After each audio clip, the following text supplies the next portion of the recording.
So again, thank you for your time. This year, you invited South Korea and the Indo-Pacific partners to the summit again, which marks the third consecutive year since 2022. And why is it important to have Indo-Pacific partners on the table? Is it because of China? We highly value the partnership with South Korea and our Asia-Pacific partners. I visited South Korea last year. We had very productive and important meetings, and we have no other partners in NATO which are more capable than South Korea and our Asia-Pacific partners. NATO will, of course, remain a regional alliance, North America and Europe, but NATO faces global threats, cyber, the weaponization of space, and, of course, the security challenges posed by China. And to address these common, or terrorism, and to address these common challenges, threats, we need to work together with like-minded countries, South Korea and other Asia-Pacific partners. And that's the reason why their presence in Washington at the NATO summit is important. And it demonstrates also that our security is not regional, it is global. What happens in Asia matters for Europe, and what happens in Europe matters for Asia. So, and can you give us a hint in this year's summit, what can we expect to be announced in terms of practical cooperation? Well, it's a bit too early, but we are working on issues like cyber, technology, but also on arms control and many other areas. But just to also have close political dialogue is important, and not least because North Korea is not only a threat to regional stability, it's a threat to global stability. They are threatening South Korea, but they are also a challenge to all of us. So, of course, to address these North Korea and the challenges and the threat North Korea represents to regional and global stability is also important that we do that together. NATO and South Korea as a close NATO partner. Yeah, so I remember that when we had an interview in the beginning of last year, you said that security is interconnected, and after a year and a half, it seems more visible because, as you mentioned, North Korea is especially they announced recently that they would have some kind of comprehensive partnership with Russia, which allows to send military aid immediately when either country falls into war. So, do you have any messages or even warnings that you want to send directly to North Korea in this term? So, North Korea is violating international law, violating UN Security Council resolution, is threatening neighbors, and poses a threat to both regional and global stability.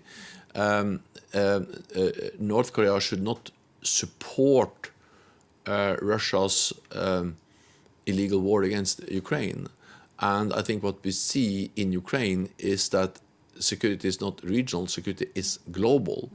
North Korea is providing significant military support to Russia. More than 1 million artillery shells has been transported directly from North Korea to Russia, to the front lines. North Korea continues to provide significant military support.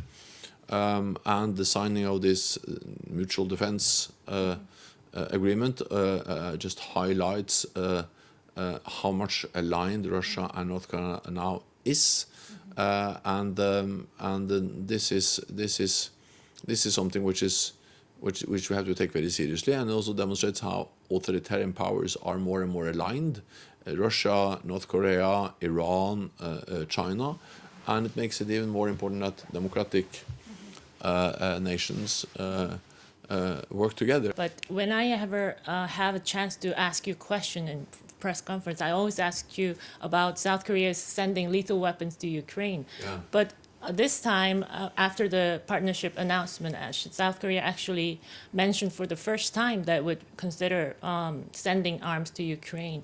I know that you don't comment on like specific aids, what individual countries said, but I was just wondering your personal opinion that if South Korea actually starts to send arms to Ukraine, what kind of potential impact in the battlefield that can So I welcome any support, any military support to Ukraine.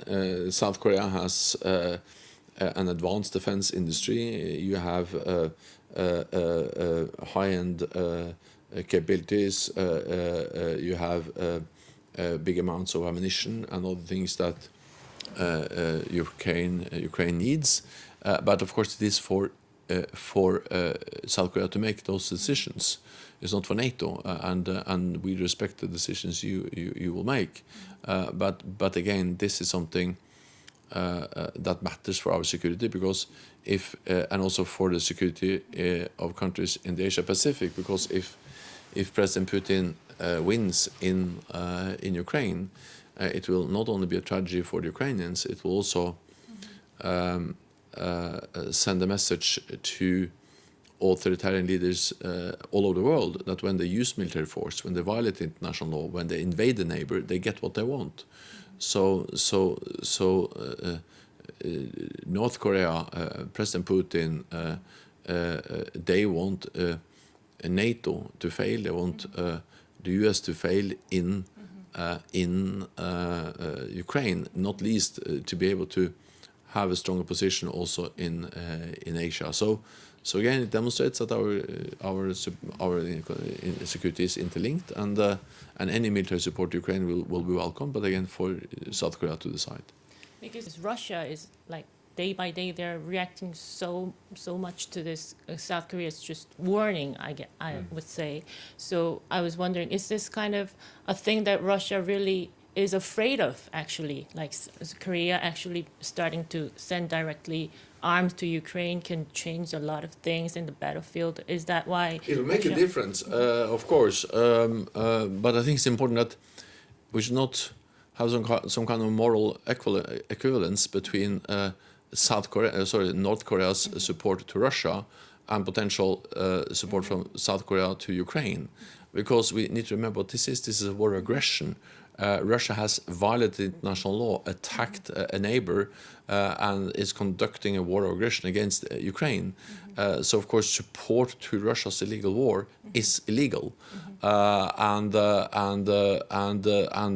we are concerned about also the fact that in return, Russia is delivering support to North Korea, violating UN sanctions, violating UN resolutions. And we are also deeply concerned about the potential of Russia providing support technology to North Korea's missile and nuclear programs. This is a clear violation of international law, and North Korea is supporting Russia's illegal war. Support to Ukraine, that's support to Ukraine defending themselves. Self-defense is legal. Self-defense is enshrined in the UN Charter. So any attempt to kind of equalize support to Russia with support for Ukraine is completely wrong. Russia is the aggressor. Russia is violating international law. We should not. And nobody should support an illegal war.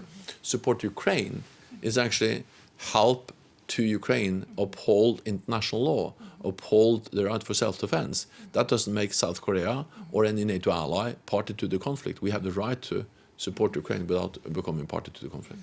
Since your successor was officially announced yesterday, and you said that you can now leave NATO in good hands, which seems to have a lot of implication in that word. But I was just wondering, in terms of cooperation with the Indo-Pacific partners, are you confident that NATO and Indo-Pacific partner cooperation will remain and can go forward, even if who becomes the next U.S. president? I'm confident that NATO's cooperation with the Indo-Pacific partners will continue, and I also expect it to be further strengthened, because this is something which has been decided by 32 allies. This doesn't depend on one single individual. This is a strong commitment by all allies. And we have now had the Asia Pacific leaders at 3 summits. It started in Madrid, then this will be the third one, And it's in our interest to work closely, as it is in the interest of South Korea and our Asia-Pacific partners to work closely together. So I'm absolutely confident that this will continue and be further developed. But yeah. And also U.S. they also need this kind of cooperation. Yeah, so the U.S. the U.S. has been supportive of this idea the whole time, and of course the U.S. being a Pacific and Atlantic country, for them it is even more obvious that we need to work together and that we need to support each other, and we can learn and support each other on issues like also technology, cyber, terrorism, and many other areas where we can support each other. We also have the political support, of course. The fact that NATO supports the full implementation of all the UN Security Council resolutions imposing severe sanctions on North Korea because of their nuclear and missile programs is important for South Korea. It's important for us that we stand together also in this political work and to support our efforts. Thank you very much. Thank you It so was much. a Thank you. pleasure. All the best. Thank you.